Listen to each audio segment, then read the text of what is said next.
Hello guys, போன வீடியோவில் ஏன்னா என்னன்னு கரெக்டாக பார்த்தோம். அதோட கண்டினியூட்டி இந்த பார்ட்டில் பார்க்கலாம். வாங்க போகலாம். நம்மளோட சேனலுக்குள்ளே போகிறதுக்கு முன்னாடி சப்ஸ்கிரைப் பண்ணிக்கோங்க, கூடவே பெல் ஐக்கனை கிளிக் பண்ணிக்கோங்க. லாஸ்ட் வீடியோவில் நம்ம என்ன பார்த்தோன்னா ஏஐனா என்ன, கரெக்டாக ஏஐனா என்ன, டைப்ஸ் ஆஃப் ஏஐ என்ன இருக்கும், நேரோ ஏஐனா என்ன, ஜென்ரல் ஏஐனா என்னன்னு பார்த்தோம். ஸோ இப்போ நம்ம இந்த வீடியோவில் பார்க்க போகிறது அடுத்த டாபிக். உங்களோட ஆல்ரெடி சொல்லியிருந்தேன் அடுத்த டாபிக் என்னவாக இருக்கும்னு சொல்லிட்டு. Super intelligent AI, artificial super intelligence, ஏஎஸ்ஐன்னு அதை சொல்லுவாங்க. is a high potential software based artificial intelligence AI system with an intellectual scope beyond the human intelligence.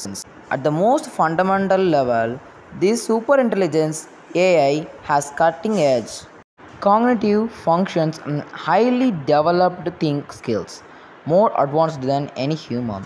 ஆக்சுவலாக சூப்பர் இன்டெலிஜென்ஸ் ஏஐ பார்த்தீங்கன்னா நேரோ ஏஐ அண்ட் ஜென்ரல் ஏஐயோட ரொம்ப ஸ்ட்ராங்காக இருக்கும். ஜென்ரல் ஏஐனா நம்ம மனுஷங்க பண்ணுற மாதிரி வேலையை அது பண்ணும். நேரோ ஏஐனா கொடுக்கப்பட்ட வேலையை மட்டும் பண்ணும். ஆனால் சூப்பர் இன்டெலிஜென்ஸ் ஏஐ வந்து ஹியூமனோட தாண்டி கொடுக்கப்பட்ட ஒர்க்கையும் பண்ணும். Pathways to artificial super intelligence.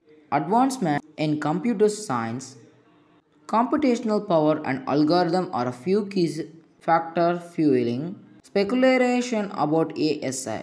However, simply having raw computational power isn't enough. One potential pathway to success lies replicating the intricate works of the human mind. Despite their limitations, human brains are incredibly complex and capable of remarkable creativity, problem solving, and critical thinking.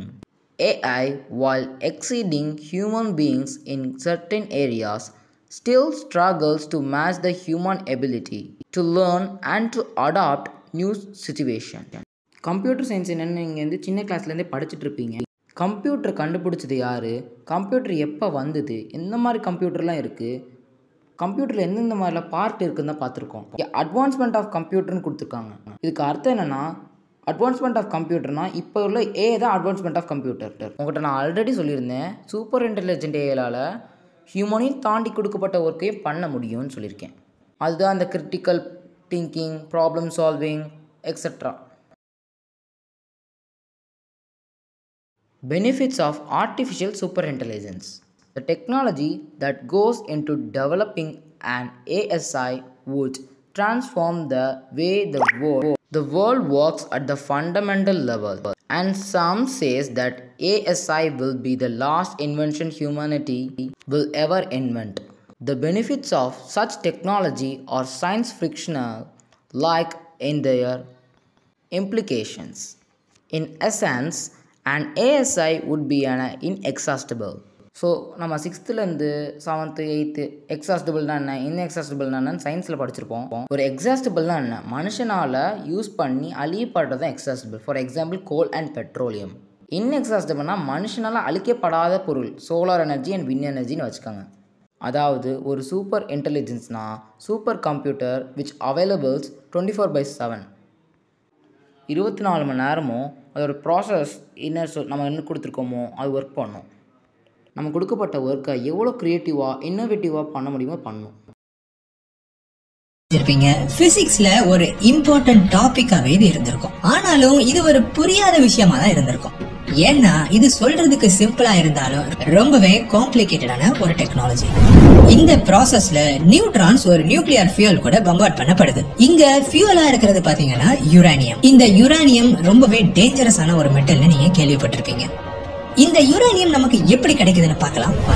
Uranium நேச்சுரலா கிடைக்கிற ஒரு metal தான். ஆனா பூமிக்குள்ள இருந்து யுரேனியத்தை டைரக்டா எடுத்து use பண்ண முடியாது. பாறைகளுக்குள்ள இருக்கிற யுரேனியத்தை கெமிக்கலி தான் செப்பரேட் பண்ண முடியும். யுரேனியம் அதிகமா இருக்கிற பாறைகளை பொடிச்சு சில கெமிக்கல் ப்ராசஸ் மூலமா யுரேனியம் பவுடரை பிரிச்சு எடுக்கிறாங்க. இந்த யுரேனியம் ஒரு கெமிக்கல் ப்ராசஸ் மூலமா யுரேனியம் ட்ரை ஆக்சைடா மாத்தப்படுது. அப்புறம் இந்த யுரேனியம் ட்ரை ஆக்சைடு இன்னொரு கெமிக்கல் ப்ராசஸ் மூலமா யுரேனியம் டை ஆக்சைடா மாத்தப்படுது. இதுதான் நமக்கு தேவையான நியூக்ளியர் ஃபியூல். இப்ப இந்த யுரேனியம் பவுடர் ஒரு ஹை பிரஷர் பிரஸ்க்குள்ள போய் சின்ன சின்ன பெல்லட்ஸ் வடிவத்துல அழுத்தப்பட்டு யுரேனியம் பெல்லட்ஸா நமக்கு கிடைக்குது. அப்புறமா இந்த பெல்லட்ஸ் ஒரு ஃபர்னேஸ்க்குள்ள 24 மணி நேரத்துக்கு மேல ஹீட் பண்ணப்படுது. இந்த ப்ராசஸ்ல யுரேனியம் பெல்லட்ஸ்க்குள்ள இருக்கிற ஏர் பபிள்ஸ் நீக்கப்பட்டு யுரேனியம் ரொம்ப டென்ஸான மெட்டலா மாறுது. இந்த பேக்கிங் ப்ராசஸ்ல யுரேனியம் ஒரு செராமிக் மெட்டீரியல் மாதிரி மாற்றப்படுது. இந்த யுரேனியம் பேலட்ஸ் ஒரு சிர்கோனியம் டியூப்க்குள்ள இன்சர்ட் பண்ணப்படுது.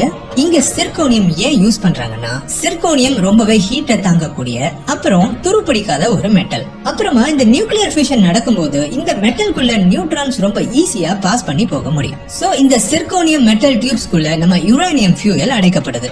இப்படிதான் இந்த யுரேனியம் ஃபியூயல் ராட்ஸ் உருவாக்கப்படுது. இந்த ஃபியூயல் ராட்ஸ் தான் அட்டாமிக் பவர் பிளான்ட்ல ஒரு எரிபொருளாகவும் இருக்க போகுது. இப்போ இந்த வீடியோவில் பார்த்தீங்கன்னா சூப்பர் இன்டெலிஜென்ஸ் என்னென்னு பார்த்துருக்கோம், நியூக்ளியர் செல்ஸ் தான் என்னென்னு பார்த்துருக்கோம்.